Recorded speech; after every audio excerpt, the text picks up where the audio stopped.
সপ্তম শ্রেণীতে পড়া মাত্র ১২ বছরের ছোট্ট প্রাণ সঞ্জিত। মাথায় এখন আর বাবার স্নেহভরা হাতটি নেই।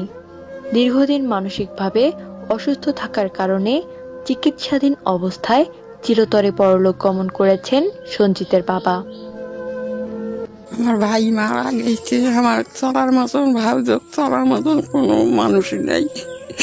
আমার ভাইজি একাই দেখবে, এক না যদি তোমরা দেখতে পারেন তাহলে এরা যদি দয়া করেন আমার ভাই যারা পড়ালেখা শুনার বেশি তাইলে ভালো করিয়া না পড়ালেখা করান।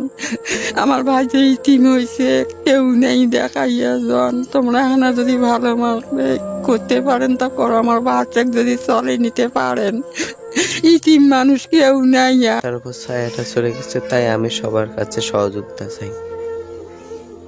পরিবারের উপার্জনক্ষম একমাত্র মানুষটিকে হারিয়ে আর্থিক সংকটে সঞ্জিতের পরিবার।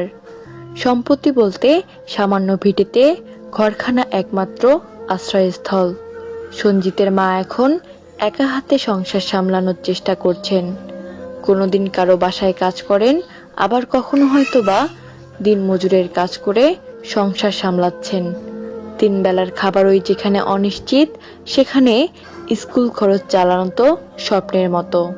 এমনকি সঞ্জিতের বাবা শ্রাদ্ধা অনুষ্ঠান করতেও তারা সামর্থ্যহীন।